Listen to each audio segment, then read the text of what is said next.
দেখছেন বার্তা এক নজর। চিকিৎসক মাত্র দুজন, পরিকাঠামোর অভাব, সরকারি অ্যাম্বুলেন্সের পরিষেবা নেই, সমস্যায় রোগী ও তাদের পরিজন। হরিশ্চন্দ্রপুর ১ নম্বর ব্লকের কুশিদা উপস্বাস্থ্য কেন্দ্র শনিবার পরিদর্শনে এলেন জেলা মুখ্য স্বাস্থ্য আধিকারিক। উপস্বাস্থ্য কেন্দ্রের বহির্বিভাগ এবং আন্তঃবিভাগ পরিদর্শন করেন। শীঘ্রই পরিকাঠামো উন্নয়ন এবং ভালো চিকিৎসা পরিষেবার আশ্বাস দিলেন জেলা মুখ্য স্বাস্থ্য আধিকারিক সুদীপ্ত বাধুরী। উপস্থিত ছিলেন হরিশ্চন্দ্রপুর গ্রামীণ হাসপাতালের ভারপ্রাপ্ত বিএমওএইচ ছোটন মণ্ডল এবং জেলা পরিষদের কৃষি, সেচ ও সমবায় কর্মাধ্যক্ষ রবিউল ইসলাম।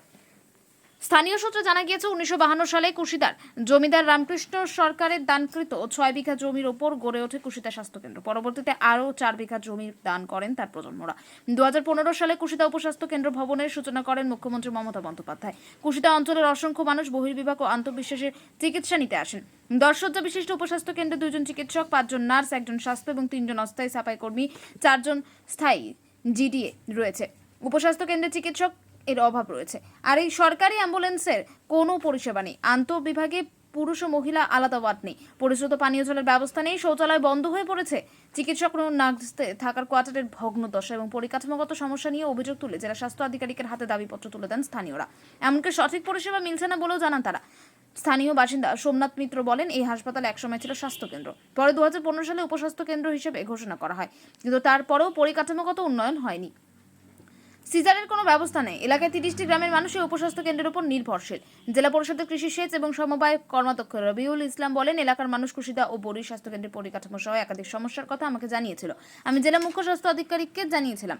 জেলা স্বাস্থ্য আধিকারিক সুদীপ্ত বাধুরী বলেন, কুশিদা উপস্বাস্থ্য কেন্দ্র এবং বড়ুই স্বাস্থ্য কেন্দ্রে নানান পরিকাঠামোগত অভাব রয়েছে। রাজ্য স্বাস্থ্য ভবনের সমস্যার কথা জানানো হবে। ধীরে ধীরে পরিকাঠামো উন্নয়ন করা হবে এবং ভালো চিকিৎসা পরিষেবা। আমরা সবাই মিলে এখানকার এলাকার মানুষের যে একটা ডিমান্ড, সেগুলো আমরা রিটিন আকারে আবেদনপত্র একটা সিএম সাহেবকে দিলাম এবং ওনার মাধ্যমে এটা প্রপোজাল হয়ে স্বাস্থ্য ভবনে যাবে। নিশ্চয়ই উনি কাজের মানুষ আছেন এবং গোটা জেলায় ভালোভাবে কাজ করছেন। আমরা সর্বত্রভাবে ওনার পাশে আছি।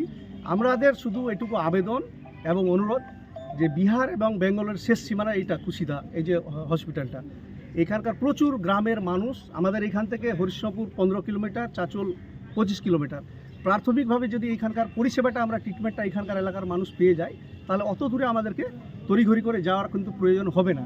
এই জন্য আমি ওনাকে আবেদন করেছিলাম, অনুরোধ করেছিলাম যে আপনি আসুন, এখানকার বিষয়গুলো একটু দেখবেন। উনি দেখেছেন, প্রত্যেকটা পার্ট ধরে ধরে দেখেছেন, ঘন্টা দুয়েক ধরেই সব জায়গাগুলো ভেরিফিকেশন করলেন, দেখলেন এবং যা যা প্রয়োজনীয় জিনিস সেগুলো আমরা ওনার হাতে তুলে দিলাম।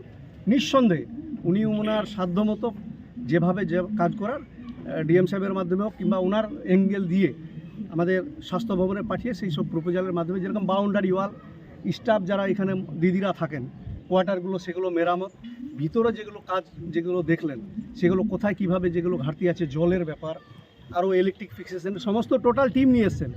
অ্যাসিস্ট্যান্ট ইঞ্জিনিয়ার যারা পিএইচি থেকে নিয়ে শুরু করে আপনার এই ডিপার্টমেন্টের যারা এর সঙ্গে জড়িত সবাই এখানে এসছেন। সবাই এখন বিভিন্ন অ্যাঙ্গেল। এই হাসপাতাল দীর্ঘদিনের হাসপাতাল, প্রায় 70 বছরের ঊর্ধ্বে হবে। তো চিকিৎসা হয় মোটামুটি। প্রাথমিক চিকিৎসাটার জন্য আমি রবিউল ইসলাম দাদা, জেলা পরিষদ রবিউল ইসলাম দাদাকে আমি আবেদন করেছিলাম যে দাদা এই হসপিটালের উন্নয়নের জন্য আপনাকে দেখতে হবে। তো দাদার উদ্যোগেই আজকে এই সিএম সাহেব এসছে। তো আপনারা কি দেখলেন, কি ঘাটতি রয়েছে, কি অভিযোগ করলেন আপনারা? এখানে অনেক ঘাটতি রয়েছে, যেমন অক্সিজেন, যেমন আরও 2-3টা অ্যাম্বুলেন্স হলে খুব ভালো হয়। একটা অ্যাম্বুলেন্স আছে, কিন্তু মানুষকে এখান থেকে চাচল রেফার করে দিলে 2500 টাকা ভাড়া দিতে হয়। তো এটা কি সরকারি অ্যাম্বুলেন্স না বেসরকারি? এটা আমাদের আছে বিধায়ক স্যারের। এটা বিধায়ক সাহেব দিয়েছিলেন? হ্যাঁ হ্যাঁ, আর মাননীয় মুখ্যমন্ত্রীর নাম লেখা আছে, কিন্তু আমরা জানি না এর রেট কত, কিন্তু 2500 টাকা খরচা হয়। মানে 400 নিয়ে যেতে 2500 নিচ্ছে? হ্যাঁ হ্যাঁ হ্যাঁ, অক্সিজেন ছাড়াই। আরও তার পাশাপাশি আমরা আবেদন রাখছি যে অক্সিজেনের ব্যবস্থা যেন হয়, মানুষ যেন সিটি স্ক্যান করতে পারে, নানান ছবি টবি তোলার ব্যবস্থা যেন করতে, ইসিজি, তারপরে অভিযোগ পেলেন স্যার? দেখুন, এটা একটা আমাদের একদম মালদা জেলার সবচেয়ে উত্তর প্রান্তে, বিহারের একদম বর্ডারে একটি বেডেড পিএসসি। তো স্বাভাবিক ব্যাপার, এখানকার নিজস্ব অনেকগুলো প্রতিবন্ধকতা আছে। যদিও বেশ কয়েক বছরের মধ্যে এই যে পশ্চিমবঙ্গের সরকারের জন্য দেখুন এখানে জেনারেটর থেকে শুরু করে পানীয় জল সব ব্যবস্থাগুলি আছে। তারপরেও দেখলাম অনেকগুলো জায়গায় অনেক কিছু নতুনভাবে আমাদের কিছু চিন্তাভাবনা করা দরকার। সমস্যা বলতে পেশেন্ট তো আমাদের লোকাল থেকেই আসে, চারদিক দিয়ে বিহার বাঙাল সবই আছে, আসছে এখান থেকে এসে পেশেন্ট হতো। পেশেন্ট যদি ভালো অবস্থায় যদি থাকে বা ভালো ওই টাকা পয়সা যদি থাকে তো বাইরে যেত, এখানে কিন্তু ফ্রি সেবার জন্যই এখানে আসে, আবার এমার্জেন্সি আসে। এখানে এসে যদি দেখে দেয় এই একটা ফ্রির জলটা পেলো, বাকি আমাদেরকে স্লিপ লিখে দিচ্ছে, লিখে ডাক্তার কাছে মেডিসিন নিতে যাই, ওখান থেকে 1000-2000 টাকা বিল হয়ে যায়। তারপরে তো সবাই তো টাকা নেয় সবার কাছ থেকে, সমস্যায় তখন পড়ে যায়। তো আমরা ওইটাই বক্তব্য রাখলাম সিএমের কাছে যে আমাদের ফ্রি সেবাটা হোক। তো এখানে শুধু